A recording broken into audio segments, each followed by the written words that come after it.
Денеска сакам да бидам прагматична и еве да одговорам на едно од првите поставени прашања на еден министер за надворешни работи, самонаречен европски председател, прашува што мислиме, бидејќи после секој мандат и пред секој мандат неговата партија фрла во етерот некое ново барање. И тогаш вели, важни се уставните измени и внесувањето на бугарите во уставот, ама всушност мисли на нешто друго.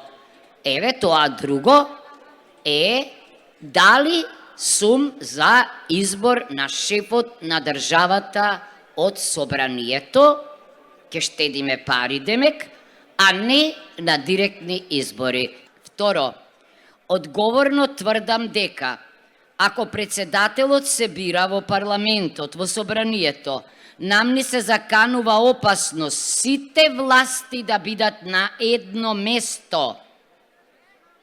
И за тоа кој ќе биде на која функција, да не се одлучува транспарентно и отворено, туку надвор од парламентот и пазарите да бидат во игра и да не бидат најдобрите луѓе, личности избрани, од и граѓаните на председателски избори бираат и личност. Тоа е познато и во науката и во политиката, а не бираат само партија. Па кому ќе биде тогаш одговорен председателот? На собранието, кога сакаат ќе го сменат со двотретинско мнозинство. Тоа не е добро. Ама и нешто не е добро, еве да му дадам против одговор. Не постои држава во Европа, па дури и оние со полупредседателски системи, во која во вториот круг се бара 40% излезност. Тоа е непознат феномен.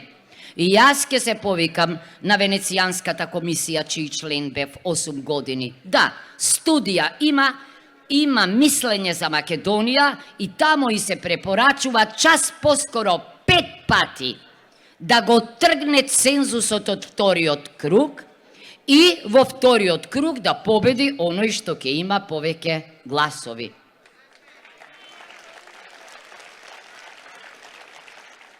Гледајќи го овој народ, како се обединува околу Гордана, околу ВМРО ДПМН и коалицијата Твоја Македонија, одамна поминаа времињата кога можеше речица да уценува и да диктира услови.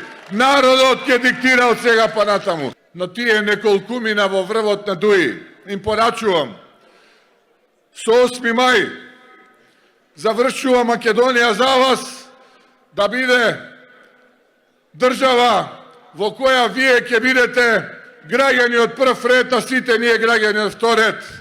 Сега има да одговарате за се што историвте на Македонија од 2001-та па наваму. Помниме и не забораваме.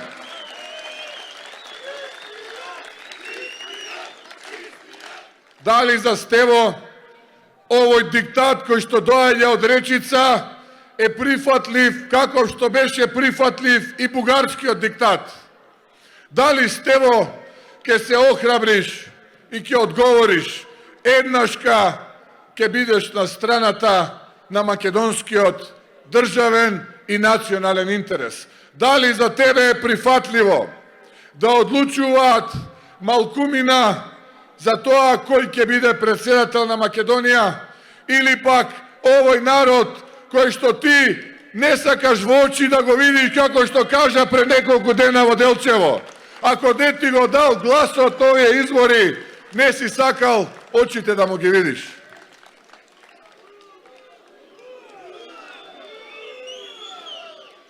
го повикувам СДСМ и Стево Пендаровски, наместо да прават тајни планови со овие од ДУИ за денот после изборите, го повикувам за национално единство и да застанеме заедно за уставна промена во која што ќе го избришеме цензусот за вториот круг на председателските избори, да нема услов, да не може никој да уценува.